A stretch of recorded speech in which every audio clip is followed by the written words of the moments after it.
रवि मामा अमर रहो, रवि मामा अमर रहो, रवि मामा अमर रहो।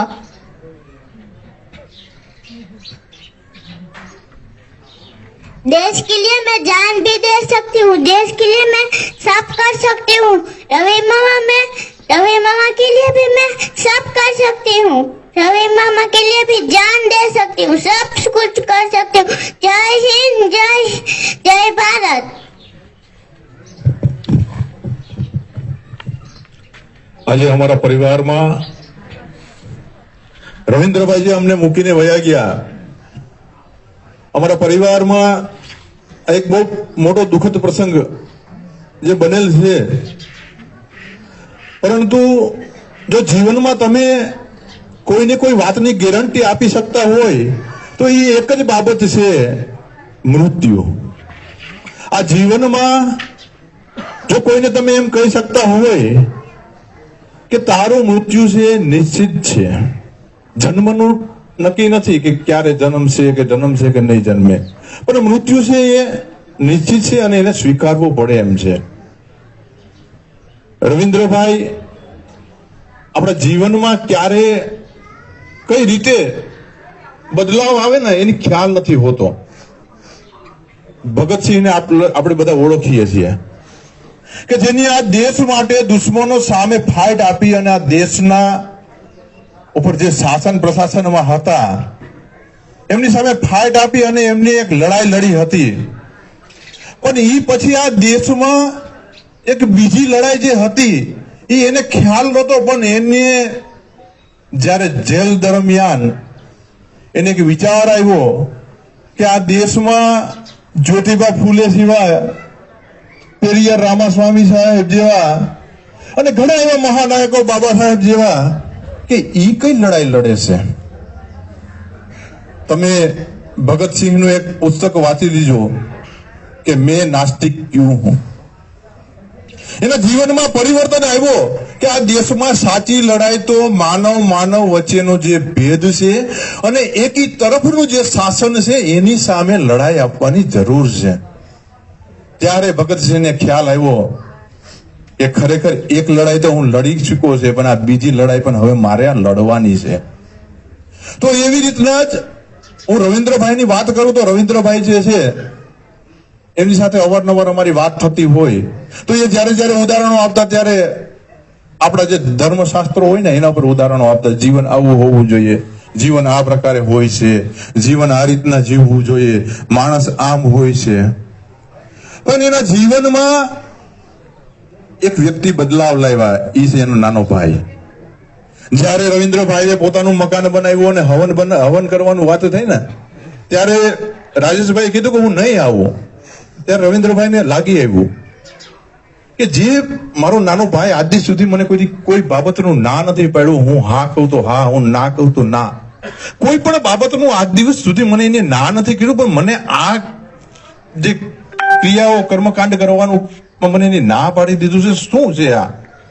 અને ત્યાંથી એને લાગી આવ્યું અને ત્યાંથી જે બાબા સાહેબના પુસ્તકો વાંચ્યા, ગુલામગીરી જે આપણા ફૂલે સાહેબની વાંચી અને એને ખ્યાલ પડ્યો કે આ દેશમાં જે મેં લડાઈ લડી બરોબર એ સિવાયની પણ એક લડાઈ આ મહાનાયકોએ લડી છે એની સમજ મને હવે પડી. અને ત્યાર પછી રવિન્દ્રભાઈને કદાચ તમે જેટલા પણ અહીંયા લોકો છે એની સાથે જ્યારે ચર્ચા થતી હશે ત્યારે બાબા સાહેબની વાત આવતી હશે, જ્યોતિબા ફૂલે સાહેબની વાત આવતી હશે, પેરિયાર રામાસ્વામી સાહેબની વાત આવતી હશે. અત્યારે આ સમયમાં વાત કરવાનું કારણ શા માટે છે? તમારી આગળ અહીંયા જે વ્યક્તિઓ આવે છે ને એ કોઈ દાન દક્ષિણા માટે નથી આવતા. તમારી પાસે જે વાત લઈને આવે છે ને એ પણ પોતે નોકરી કરતા હોય છે, એ પણ પોતાના પરિવારમાંથી સમય કાઢીને અહીંયા આવે છે. મને ખબર છે કે આપણે જૂની રીત રિવાજોને કારણે આમાં ઘણા બધા કીડીઓ ચડતી હોય કે એટલો સમય. પણ તમે જોઈ લો કે જે જૂના આપણા રીત રિવાજો મુજબ જયારે કરતા હતા ત્યારે ઓમાં હવનમાં નાખ્યા ટાકો આપણે બેઠા રહેતા હતા. તો આજે જયારે સમાજની ચિંતા કરવામાં આવે છે, જયારે સમાજની વાત કરવામાં આવે છે ત્યારે આપણે કીડીઓ ચડે છે, ત્યારે આપણે એમ થાય કે ભાઈ સમય જાય છે, સમય વયો જાય છે. અરે સમય તો હવે તમારો હવે આવ્યો છે કે બાબા સાહેબે સંવિધાનથી તમને આ કક્ષાએ પહોંચાડ્યા છે, તો આ સમાજની ચિંતા કરી અને સમાજને શાસન પ્રશાસનમાં લાવો અને એને સાચું શિક્ષણ આપો. અને એ સાચું શિક્ષણ આપવાની જવાબદારી આપણી બને છે, કારણ કે હવે આપણે સમજદાર થયા છે એટલે આપણે જવાબદાર થયા છે. રવિન્દ્રભાઈ કે જેનું જીવન વિચાર કરો કે આ દેશ માટે તો જીવી ગયા અને જવાબદારી ક્યારે કોના ઉપર આવી કોઈને ખ્યાલ નથી. મારા મોટો બાપુ વયા ગયા પછી રવિન્દ્રભાઈ ઉપર આખા ઘરની જવાબદારી આવી. આજે રવિભાઈ જે છે એ વયા ગયા છે તો એમની પત્ની અને એમના ભાઈ ઉપર આખી જવાબદારી આવી. એટલે જીવનમાં જવાબદારી ક્યારે કોના ઉપર આવે ને એ ખ્યાલ નથી. તો આપણે પહેલેથી જ આ મહાનાયકોના વિચારો અને સમાજની જે ચિંતા અને સમાજ માટે જો પોતાનું જીવન સમર્પિત કરીએ તો સ્વાભાવિક છે કે આપણા જીવનમાં ગમે એવી જવાબદારી આવે ને તો એ જવાબદારી ઉઠાવવા માટે આપણે સક્ષમ બનીએ છીએ. આજે અમારા પરિવારમાં રવિન્દ્રભાઈ નથી, પણ રવિન્દ્રભાઈએ જ્યારે કોઈ જે વાત કરી હશે ને જ્યારે એ વ્યક્તિ મળશે ને બાબા સાહેબની વાત કરશે ને ત્યારે અમને રવિન્દ્રભાઈ એના આંખોમાં, એના મોઢામાં, એના શબ્દોમાં જોવા મળશે. કારણ કે કોક ને કોક અમને કહેવાના છે કે રવિન્દ્રભાઈ અમને જયારે વાત કરીને બાબા સાહેબને ત્યારે અમને ખબર પડી કે આ વ્યસનોથી અમારે દૂર રહેવું જોઈએ, અમારે અંધશ્રદ્ધાથી દૂર રહેવું જોઈએ. અને એ વ્યક્તિ જયારે અમારી આગળ વાત કરશે ને ત્યારે અમને એમાંથી રવિભાઈ દેખાશે. આ તાકાત છે મહાનાયકોની વિચારધારાની. આ તાકાત છે આ મહાનાયકોએ જે આપણા પાછળ પોતાનું સંતાનો, પોતાનું પરિવાર અને પોતાનું જે જીવન છે એ સમર્પિત કરી દીધો છે. એટલે અને સ્વયં સૈનિક દળના જે સૈનિકો જે છે ને એમાં નોકરિયાત વર્ગ પણ છે, એમાં મજૂર વર્ગ પણ છે. એને કોઈ આવક નથી સમાજમાંથી. એ પોતાનો ટિફિન, પોતાની ટિકિટ અને પોતાના ટાઈમ પ્રમાણે આ સમાજના ઘરે ઘરે જાય છે ને દરવાજા ખડખડાવીને રાતે 2 વાગે ઉઠીને કહે છે કે તું જાગ અને સમાજ માટે તું આ સંઘમાં જોડા અને સમાજને મજબૂત બનાવ. કારણ કે આ સમાજને આ કક્ષા લાવવા માટે આ મહાનાયકોએ પોતાના જીવ રેડા છે. એ ક્યારે નીકળ્યા છે? જ્યારે એમને આ મહાનાયકોને વાંચ્યા છે. એ કોઈ મોટી આવકનું સાધન જોઈને આમ નથી આવતા. એ આ સ્વયં સૈનિક દળના જે સૈનિકો છે એ દિન રાત વિચાર કરો કે આ સમાજ વચ્ચે જઈને આપણા સમાજની અંદર આ જે અંધશ્રદ્ધા અને કુરિવાજો છે એને દૂર કરીને આ સમાજને મહાનાયકો તરફ લાવવાનું કામ કરે છે. એ ક્યારે તમને નોટ કે વોટની વાત નહીં કરે કે મને નોટ આપો કે એટલો ફાળો લખાવો, કે ક્યારે તમને વોટની વાત નહીં કરે કે આમ કરો કે તેમ કરો. એ હંમેશા સમાજની વાત કરશે, આપણા સંતાનોની વાત કરશે. કારણ કે એનું એક લક્ષ્ય થઈ ગયું છે કે આ મહાનાયકોએ જે આપણા સંતાનો માટે જે વિચાર્યું છે, આપણા સંતાનોને આ દેશમાં રાજા બનાવવા માટે જેને પોતાનું જીવન સમર્પિત કરી દીધું છે, એની જે લડાઈ છે એ લડાઈ છેલ્લે સુધી પહોંચાડવા માટે એ પોતાનું જીવન છે ને એ આ યુવાનો નીકળી પડ્યા છે, સ્વયં સૈનિક દળના સૈનિકો. વાત એવી લાગતી હશે કે મરણમય આ વાત કરે, પરણમય આ વાત કરે, જન્મમય આ વાત કરે, પણ આ વાત જ્યાં સુધી જન સુધી નહીં પહોંચે ને ત્યાં સુધી આ જે સૈનિકો છે એ પોતાનું જે જીવન છે એ સમર્પિત કરી દેવાના છે. આ મહાનાયકોએ પોતાના સંતાનો આપણી પાછળ સમર્પિત કરી દીધા છે. અહીં તમે માતા રમાઈનો ફોટો જો, કુમળી નાની વયની.